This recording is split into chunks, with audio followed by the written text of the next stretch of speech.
guys, how y'all doing today? My name is Franchise Fanatic and welcome back to the channel. And today I have for you guys is another Ninjago related video. Now this is going to be kind of a spoiler warning right now. I'm going to be covering content in this video that does contain spoilers for Ninjago Crystalized. Specifically Ninjago Crystalized Season 15 episode, I believe 13, A Sinister Shadow. So if you don't want to know anything about Crystalized and you haven't seen Ninjago up to that point, Season 15, do not watch this video, or at least, you know, the end of this video, because right now I'm just going to essentially tell you, you got to be effing careful, alright? You have to be careful. For everyone who enjoys Ninjago, kid, teen, adult, whatever, you need to be careful for spoilers, because as of we're speaking right now, at the time of recording this video, and posting it, I'm assuming, Ninjago Crystalized episode 13 is out in the wild. I have seen it, however, it is not in English. It is in either Chinese, a Mandarin, some kind of foreign language. Now, I don't know what the F they're saying because I'm American, but there are, you know, I saw a translated video, you know, that kind of stuff.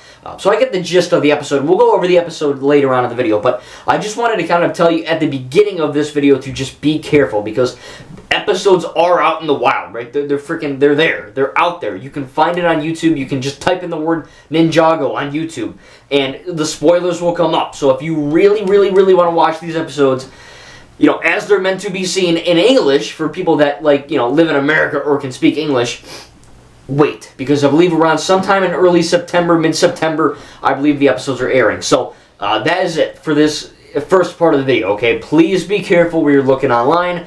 I haven't found it. You know, I don't really care about spoilers because I watched it, but at the same time, you know, don't share spoilers with those who don't want to know. You know, if you don't want to know yourself, make sure to be careful what you're looking at online. You know, obviously, but you know, it does. You would think it's common sense, but it really freaking isn't, because there are people who are like, wait a minute, I got spoiled. It's like, well, you literally looked up Ninjago clips, you know what I mean? What do you effing expect? But it is kind of a shame that, you know, Ninjago has never been really handled well, obviously. You know, they don't release the DVDs anymore. They don't freaking air it on Cartoon Network anymore. I think it was on Adult Swim, and then it was on something else, and then it's on something else. So they don't know where to even air this effing show anymore. Apparently it's just on Netflix and YouTube. And they, you know, they treat it like it doesn't even exist. You know, Cartoon Network, one of their most popular and longest running shows ever, treat it like trash. Again, where are the effing DVDs? Since season 8, we're on freaking 15, come on! You know, there's so many things like that where it's like they just don't give a fudge about the show anymore. And I'm glad they're not necessarily ending it, but, you know, Crystalized Season 15 is the end of this Ninjago era, from the pilot all the way until 15, and then in 2023, next year is going to be, you know, still canon. It's just going to be slightly, you know, it won't be Season 16. It's going to be a new thing, which I think is good. You know, if they can handle and make Crystalized end well, that's great. But at the time of, you know, recording, episode 13 is pretty effing cool. We're going to get into it in a minute. But again, I just wanted to warn you guys, be careful where you're looking. And it is a shame that, you know, I mean, obviously, you know, I'm glad the Chinese viewers and Mandarin, whatever, I'm glad they're watching the show. That's awesome. But at least, you know, if you're going to put something out online in a different freaking language for a show that millions of people love, do not put it in one specific language and then not have it for us. You know what I mean? If you're going to upload a video in Chinese, make it in English. If you're going to upload a video in English, make it Chinese, or, you know, whatever. Any language, not just China and America, anywhere. You know what I mean? It doesn't matter. But it just sucks that a lot of people got to experience this episode, and then we're like, what does it mean? You know what I mean? Break out the calculators. You know what I mean? So, I don't know. As we're talking right now, I'm filming this, I believe, the 20... shoot, my phone's over there. I don't know what date it is. It's some date. 26 maybe, something like that. I don't know. But, you know, tomorrow at the time of recording, at least, episode 14 will be out. So, Chinese and Mandarin, you know, viewers, they're getting Ninjago Crystalized content. They're getting it, you know, readily. You know, it's like one video a day or something like that. So, again, be careful. Alright, the end of this video is going to be me talking about episode 13, A Sinister Shadow. So, if you have not seen it, you don't want to get spoiled, please exit the video now. Make sure to like the video if you enjoyed. Thank you, guys. And we'll see the ones that leave in the next video. Now, we're going to be tackling some spoilers for Ninjago Crystalized. So, the basis of this episode is essentially how Harumi, watching Harry Potter, how Harumi came back. Now, I was very hesitant when, you know, when they announced that she was coming back, you know, or at least when I saw her in episode 12 and she took off the kabuki mask or whatever. Because, look, her death, her arc in, you know, Sons of Season 8 and Season 9 is some of the best written dialogue I've ever seen in anything. It is top tier writing. And Ninjago's always top tier writing, except for like season 7. But most of the time it is, and Harumi just took it and went, boo, you know, right to the top. And, you know, her arc essentially ends in season 9, Hunted, where she is literally effing killed. A building, literally, she's on top of a building, and the building falls. So she gets crushed by building debris. That's how she dies. And, you know, in her last moments, she doesn't necessarily turn good, but she does save a family from becoming who she was in the first place. So the quiet one, the orphan, all that. And then, you know, it's like, oh, she's back. Oh, great, okay.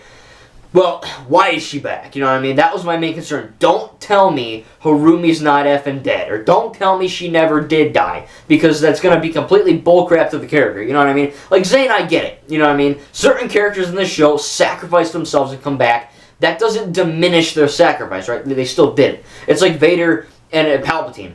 Palpatine coming back and creating the Final Order and all that, orchestrating Snoke in the sequels, doesn't, you know, undermine what Vader did in Return of the Jedi. Because what Darth Vader did was literally to save his son Luke. He basically pulled the Jesus, right? So it doesn't matter that these characters come back. It's the fact they were willing to even sacrifice anything in the first place. So Harumi did that, and then she died. And now apparently she's back. Okay, well, how the F is she back? You know, did she even die? What happened? Turns out that she did die. Thank God. Now, that might sound kind of weird, but again, if you're a big Ninjago fan, when someone dies, you kind of want them to stay dead. And I'm glad Harumi did actually die by a building. Like she's dead. It's over. And then as she died, she literally got, like, kind of, I guess, almost like a message or so from the Overlord. That's right, the Overlord is back. He died in Season 3, and now he is back in the final season here to kind of the final current story season, I guess, to, you know, wrapping everything up to essentially finish what he started from, you know, because the Overlord, he's basically the Thanos and the Palpatine and the Voldemort and the, I don't know, Darkseid, Steppenwolf of Ninjago, essentially, you know what I mean? He's the Davy Jones of it all, to an extent.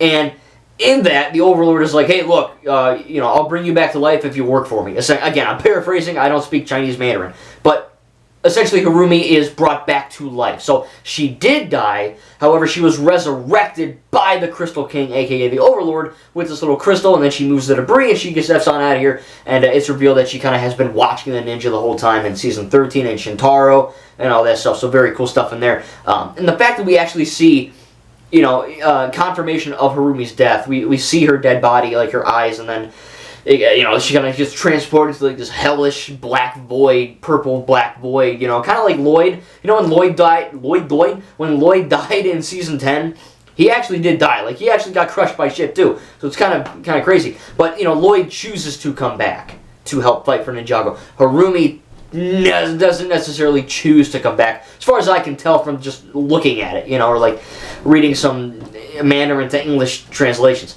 It turns like the Overlord is like, look, you're going to be my herald, and I'm going to summon you back to life, and you're going to do my bidding. She says, okay. And then we get a really cool shot of Lloyd actually from Season 9 Hunted, the night that he destroyed, the day that Harumi died is the evening of the fight, and that night is when Lloyd and Wu defeat Garbanon in Season 9, and Lloyd gets his green powers back. And then we actually find out in canon that he actually went back to the building crush, the building fall, and he actually is like digging for her remains, just trying to see if she's alive or just see a body. It's very dark, it's very disturbing, and it's very sad, and it's perfectly in line with Lloyd's character, you know what I mean? Lloyd he's kind of a dumbass because Harumi, I guess Lloyd would think she's hot. I don't know. I mean, the red scarring, I don't know. For a Lego, don't at me. But look, all this in there, I think it is very much apparent that Lloyd cared for her, you know what I mean? Even though she was a pretty effed up person, right? She's a bad person. She's emotionally abusive. She tried to effing stab him with a knife multiple times, and she tried to murder everyone in Ninjago just to prove a point. So she's not necessarily a good person, alright? Let's just be clear on that. But the fact that Lloyd still had feelings means that, yeah, he genuinely liked Harumi. Not only looks, but also as a person. He really thought that she could turn and that he could, you know, kind of reform her in a way.